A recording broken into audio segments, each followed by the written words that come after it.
We are starting with AEW, and in September 2020, Miro made his much-hyped debut for AEW and would capture the TNT title the next year. But other than that, his time with the company has been less than ideal.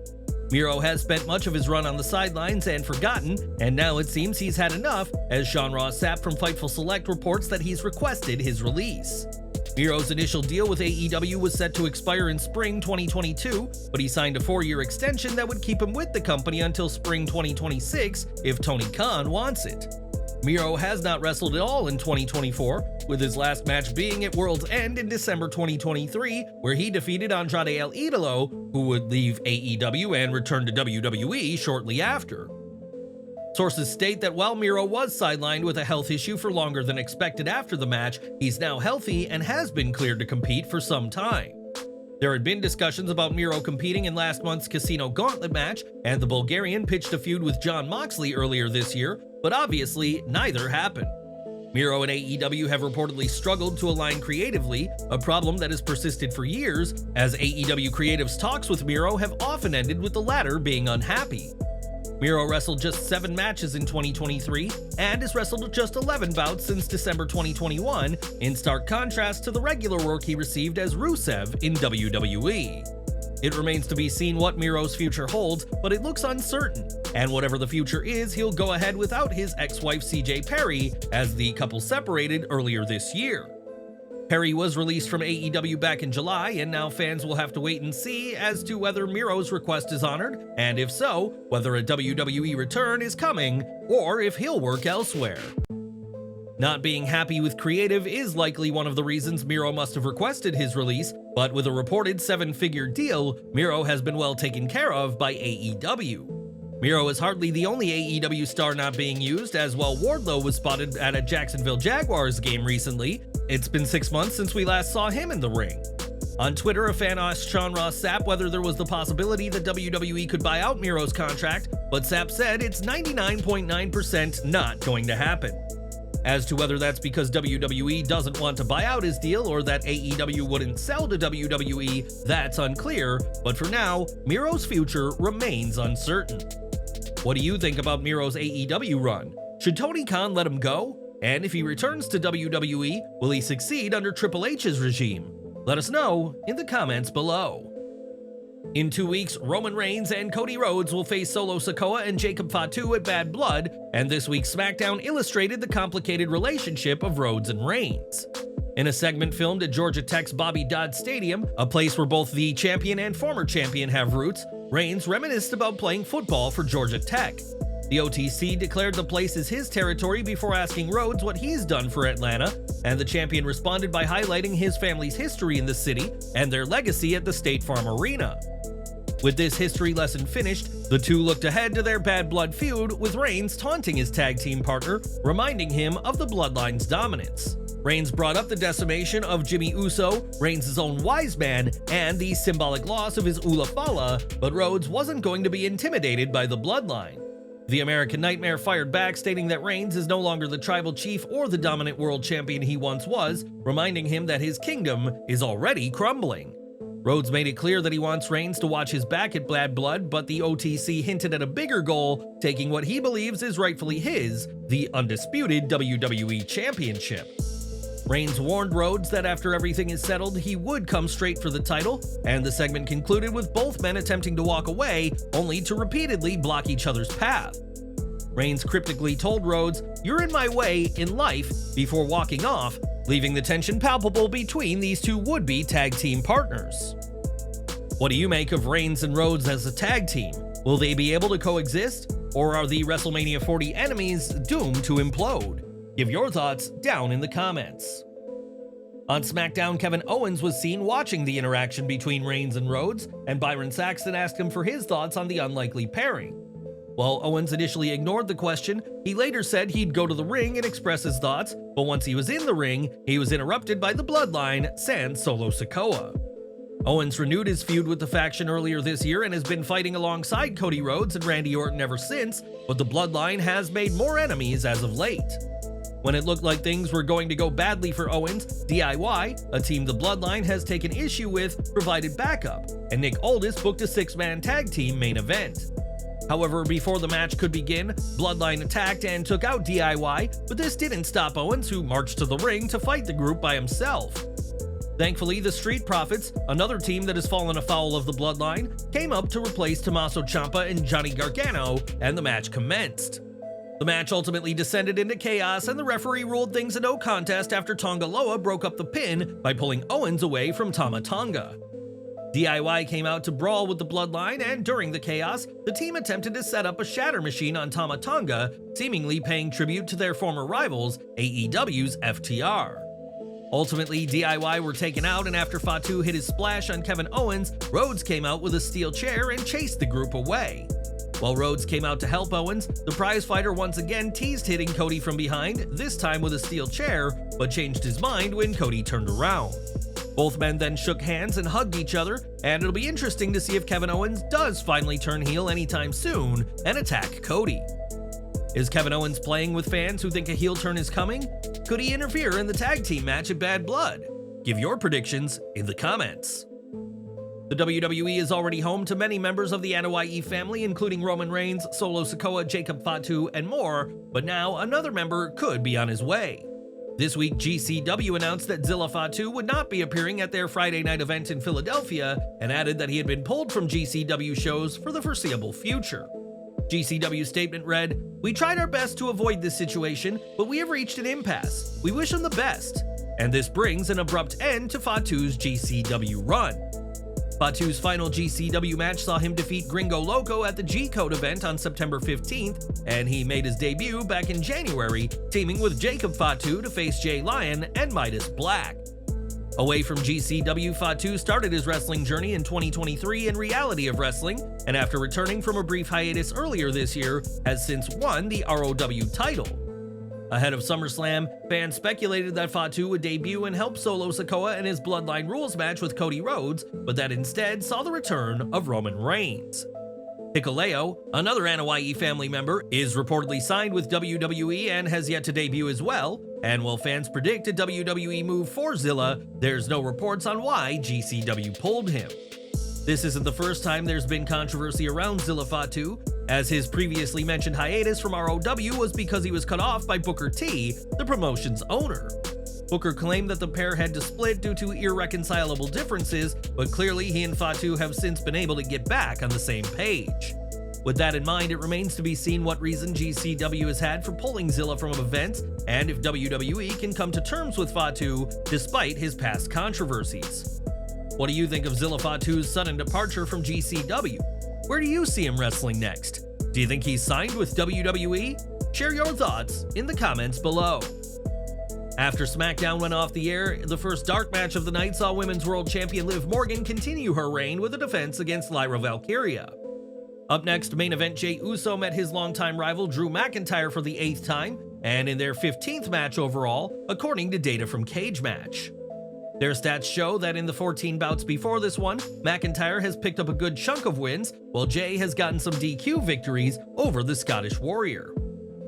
McIntyre feuded with Jey after Uso moved to Raw last year, and as of late, their rivalry has been rekindled at live events and in dark matches. This was a great match between the two, but saw a scary moment in the match where Drew McIntyre appeared to injure his leg after attempting a kip-up. Judging by the live reaction, many people believe the injury was legitimate for a moment, and in footage, McIntyre sold the injury for a long time as the referee checked on him. Thankfully, this injury was almost certainly in kayfabe as Drew delivered a thumb to the eye and went back to the match, but in the end, it was Jey who got the win.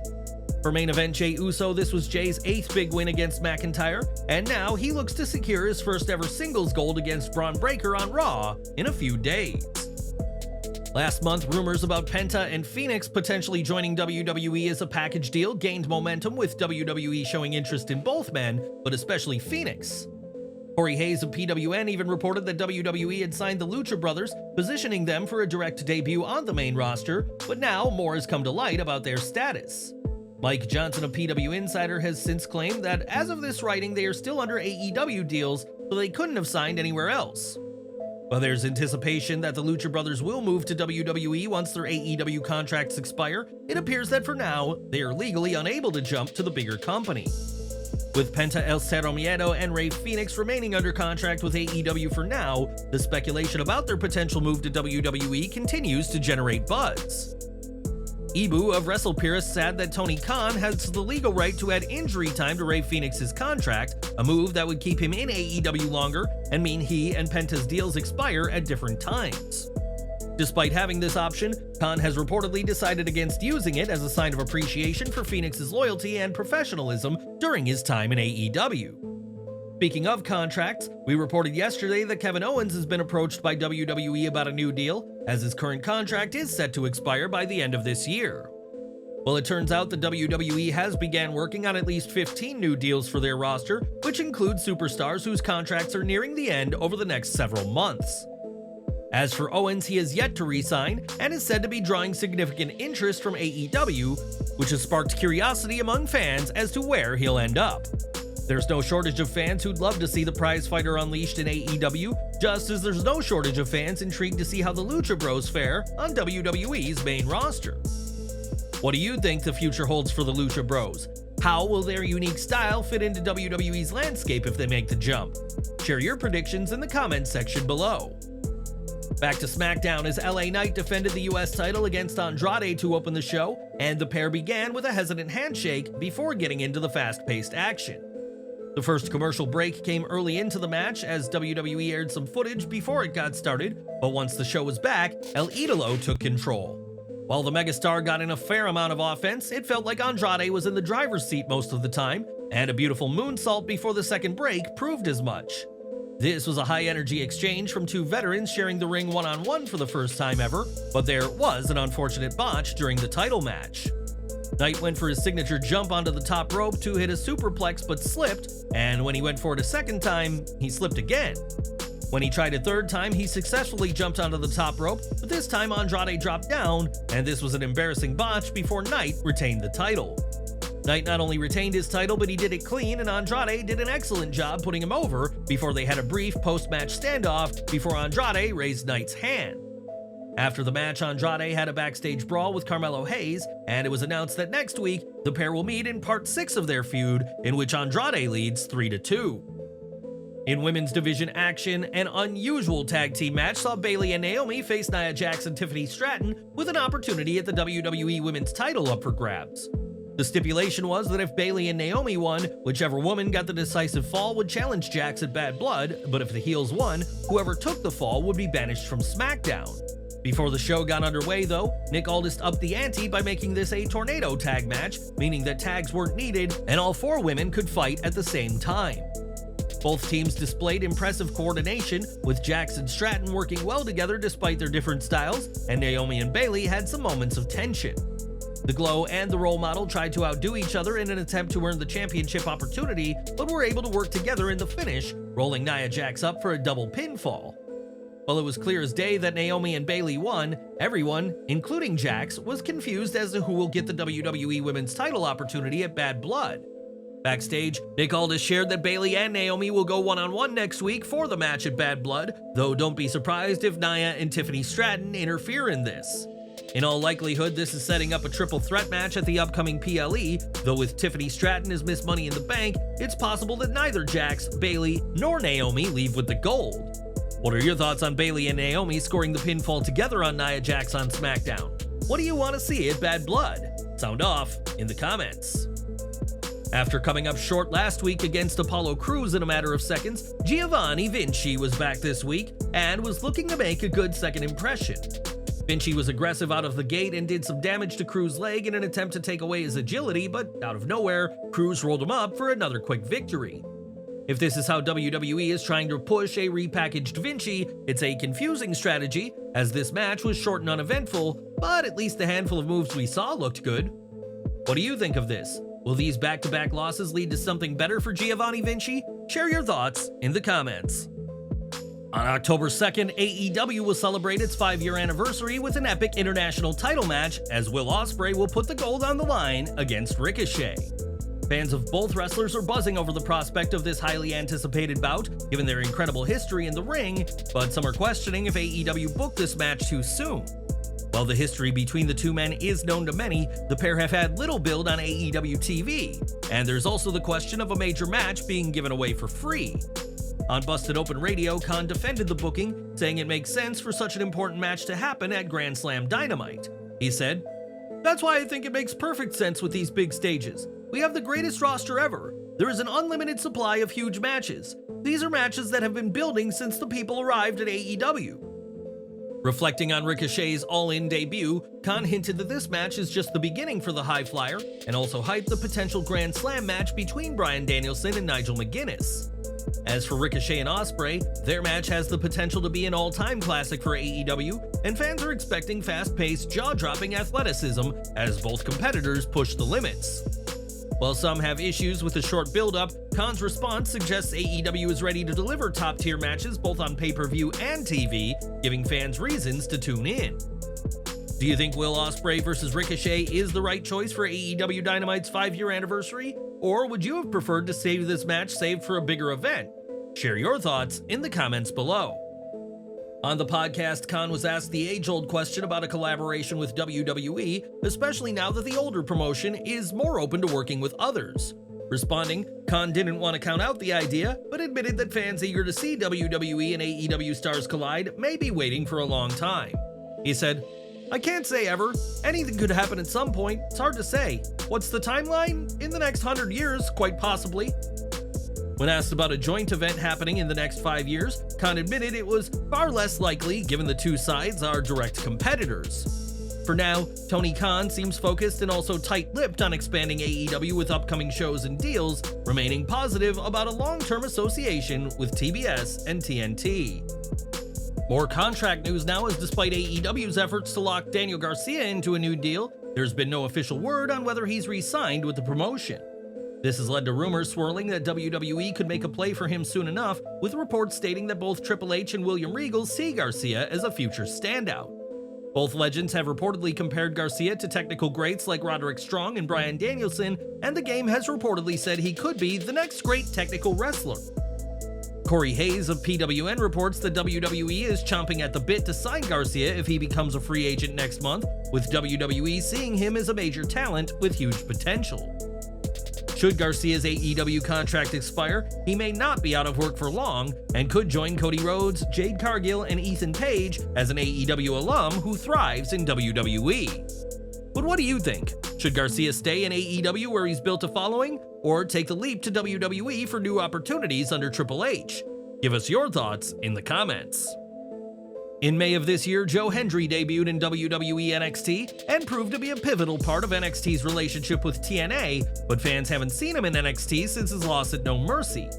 Hendry came up short against Ethan Page in the main event, and it now appears that the viral star's time appearing for WWE has come to an end. On Twitter, Hendry gave thanks to Terry Taylor and said he walked out of the Performance Center a very different wrestler to when he walked in, thanks to the Red Rooster's tutelage.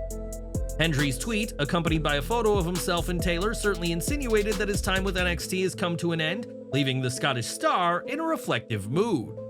In TNA, Hendry will challenge world champion Nick Nemeth next month at Bound for Glory, and with such a huge opportunity, Joe will be focusing solely on his TNA run from here on. And we're ending with SmackDown, as 2 weeks ago, Chelsea Green defeated Michin on SmackDown thanks to the interference of Piper Niven, but last week, Michin got the win over Niven in under 3 minutes.